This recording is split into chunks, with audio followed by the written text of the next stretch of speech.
Uma maldição sobre vocês, milionários, que ficam sentados em suas poltronas confortáveis, quebrando suas nozes e tomando seu vinho enquanto eu lamento por este meu filho. 10 de janeiro de 1860 é mais um dia para os trabalhadores da fábrica Pemberton em Lawrence, Massachusetts. As férias de Natal se foram e as longas horas de trabalho estão de volta. Há mais de 600 pessoas dentro da fábrica, homens, mulheres e até crianças. Famílias inteiras são empregadas. Com salários de 50 centavos por dia, todos aceitam o trabalho para colocar comida na mesa. Para as crianças da Nova Inglaterra, de meados do século XIX, não há tempo para brincar. Apenas turnos de 12 horas. Estamos na sombria era da Revolução Industrial e as coisas vão ficar ainda mais difíceis neste dia. Por volta das 17, o zumbido das fusos e teares é interrompido por um estrondo vindo da ala sul do prédio, como se um terremoto estivesse sacudindo a fábrica. Antes que qualquer um dos trabalhadores lá dentro perceba o que está acontecendo, o chão afunda sob seus pés. De repente, todo o prédio desaba sobre suas cabeças. O desmoronamento dura alguns segundos antes que o silêncio prevaleça sobre a pilha de tijolos, madeira e ferro. Apenas aqui e ali um grito de socorro rompe o silêncio. Centenas de trabalhadores estão soterrados, onde até há pouco era uma fábrica movimentada. Para o azar deles, era apenas o começo do pior desastre industrial da história dos Estados Unidos. A fábrica Pemberton era apenas uma das muitas fábricas na área industrial da pequena cidade de Lawrence, perto de Boston, Massachusetts. Em 6 prédios, havia mais de 900 trabalhadores empregados. A maioria deles eram imigrantes irlandeses, recebendo os salários mais baixos. Sob a propriedade dos respeitáveis industriais George Howe e David Nevin Sr., a fábrica gerava um lucro enorme, principalmente devido aos baixos salários e ao alto volume de produção.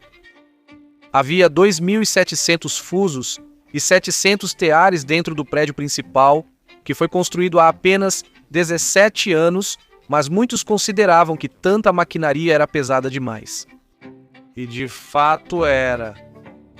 Naquele dia fatídico, os trabalhadores estavam fazendo uma reorganização das máquinas em um dos andares. Nada de incomum, já que fusos e teares chegavam constantemente. O restante da fábrica seguia ocupado como sempre, sem sinais de que uma tragédia se aproximava. Então, às 16h43, do nada, o piso do 4º andar no canto sul do prédio cedeu. Sob o peso das máquinas, todo o andar desabou. Toneladas de ferro caíram, fazendo com que um andar após o outro desabasse. Como um castelo de cartas, o prédio de 85 metros de comprimento e 25 metros de largura desabou. O desabamento durou apenas alguns segundos. Um transeunte lembrou-se de passar pela fábrica e admirar sua grandiosidade. Depois de passar cerca de 27 metros, ele ouviu um estrondo alto, se virou e viu apenas um monte de ruínas no lugar onde o prédio costumava estar. Lá dentro, os trabalhadores não faziam ideia do que os atingiu. Toda a estrutura da fábrica, com toneladas de maquinário, desabou sobre suas cabeças. As chances de sobreviver ao desabamento eram mínimas. No entanto, momentos depois que a poeira baixou, as pessoas começaram a sair dos escombros. Muitos estavam feridos, com membros quebrados e os rostos cobertos de sangue. Milagrosamente, alguns deles estavam intactos. Um garoto, coberto de poeira, saiu debaixo da pilha de madeira sem um arranhão. Ele saiu calmamente para a rua, acendeu seu cachimbo e se afastou do local andando. O silêncio mortal que se seguiu ao desabamento foi interrompido por gritos frenéticos. Infelizmente, muitos outros trabalhadores presos nos escombros do prédio e nas máquinas não conseguiram sair sozinhos. Ninguém sabia quantas pessoas estavam soterradas ali. Cada segundo era essencial para eles. Funcionários dos prédios vizinhos correram para ajudar, junto com sobreviventes do desabamento que tiveram só hematomas. O alarme foi acionado e chamou a atenção de toda a cidade. Os cidadãos da pacata Lawrence nunca haviam passado por nenhuma calamidade, muito menos por um desastre dessa magnitude. Mesmo assim, todos correram para ajudar. Com perfeita disciplina, os socorristas removeram barreira após barreira, avançando para o interior das ruínas. Gritos de socorro e gemidos dos moribundos os faziam trabalhar além das forças. Foi somente graças ao esforço sobre-humano deles que muitos dos que estavam presos evitaram a morte certa. No entanto, dezenas deles acabaram com ferimentos graves. Infelizmente, alguns trabalhadores não puderam ser resgatados. Uma carga pesada pressionou seus corpos e a morte deles foi inevitável. Uma delas era uma garota chamada Mary Bannon.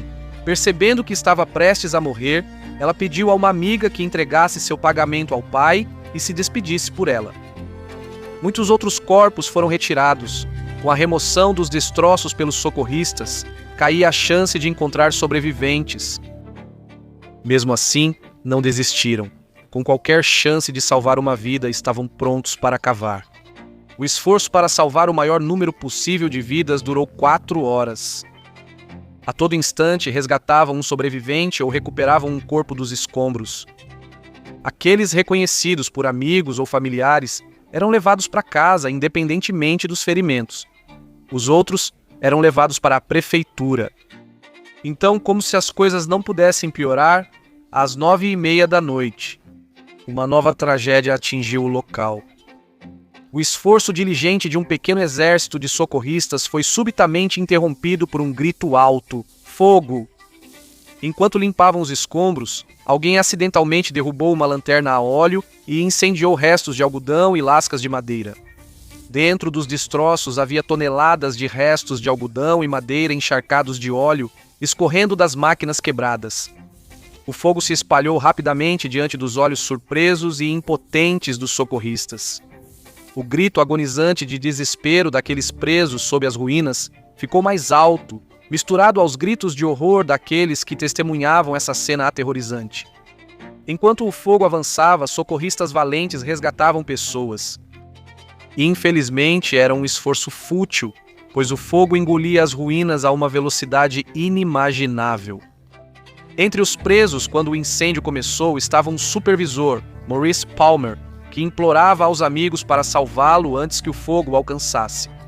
Infelizmente, enquanto o fogo se espalhava e os socorristas não conseguiam desenterrá-lo, Maurice Palmer decidiu evitar a morte horrível nas chamas.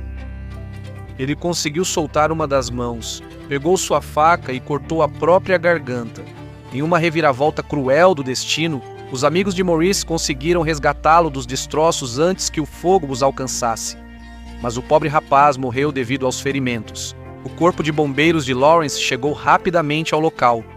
11 mangueiras conectadas aos hidrantes da Washington Mill próxima estavam tentando apagar o incêndio. Já tarde, após o início do incêndio, um carro-bomba a vapor de Manchester chegou para ajudar no combate. Durante a noite, bombeiros combateram as chamas enquanto socorristas tentavam resgatar os poucos que ainda podiam ser salvos. Mas tudo foi em vão. A grande quantidade de resíduos de algodão, madeira e óleo tornou o incêndio incontrolável. Os gritos foram se apagando um a um na escuridão e nas chamas que tudo consumiam. O amanhecer revelou o cenário de desolação e morte. Mesmo assim, os bombeiros e socorristas continuavam persistentes em recuperar ao menos os restos mortais de seus concidadãos. As últimas ruínas foram examinadas em 20 de janeiro, 10 dias após o desabamento. Todos os corpos, exceto os totalmente carbonizados, foram recuperados. Enquanto alguns foram encontrados em condições quase perfeitas, outros estavam horrivelmente desfigurados ou mutilados. O tempo todo, no local, familiares das vítimas aguardavam que os corpos de seus entes queridos fossem retirados dos escombros. No entanto, o desastre atraiu muitos visitantes de outras cidades e vilarejos que chegaram à cidade durante vários dias para testemunhar a tragédia. De forma bizarra, eles estavam coletando relíquias do local do desastre. Um relato da época registra, abre aspas, um cavalheiro de St. Louis estava adquirindo um grande embrulho, levando não apenas fragmentos queimados de roupas encontrados nas vítimas, fusos de fio do amontoado geral de ruínas, mas até mesmo parte de um tijolo e a argamassa que estava em sua superfície. De um total estimado de 670 trabalhadores dentro da fábrica, 307 escaparam ilesos. 159 ficaram levemente feridos e 116 ficaram gravemente feridos. 88 trabalhadores perderam a vida no desabamento e no incêndio que se seguiu. Acredita-se que o número final de mortos tenha sido maior, chegando a 145 trabalhadores mortos, já que muitos dos gravemente feridos sucumbiram aos ferimentos em casa. A tragédia chocou profundamente os cidadãos da pequena cidade de Lawrence. A comunidade trabalhadora, no entanto, teve seu luto misturado com sentimentos de raiva. As condições de trabalho na fábrica Pemberton, assim como em outras, eram desumanas. Eles sabiam muito bem o que a investigação ainda iria descobrir. O prédio estava destinado a desabar. Um júri responsável pela investigação oficial do desastre convocou muitas testemunhas, incluindo operários da fábrica, supervisores e pessoas envolvidas na construção da fábrica. Estes últimos testemunharam que reclamaram ao arquiteto que as paredes eram insuficientes para um prédio daquele tamanho.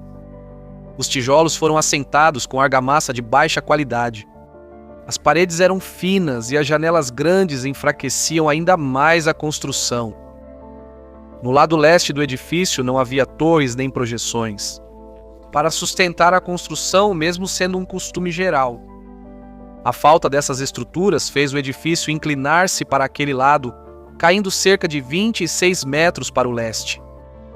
A investigação também descobriu que os pilares ocos de ferro fundido, que sustentavam o piso e as vigas, apresentavam defeitos de fundição. O edifício era tão instável que os trabalhadores afirmavam que ele balançava e oscilava quando todas as máquinas estavam funcionando, especialmente quando os teares estavam sincronizados. Quando o engenheiro-chefe Charles H. Bigelow foi convocado pelo júri para explicar por que a fábrica foi construída com materiais de baixa qualidade, ele culpou os proprietários, que segundo ele eram responsáveis por comprar e aprovar o material, incluindo as peças de ferro fundido.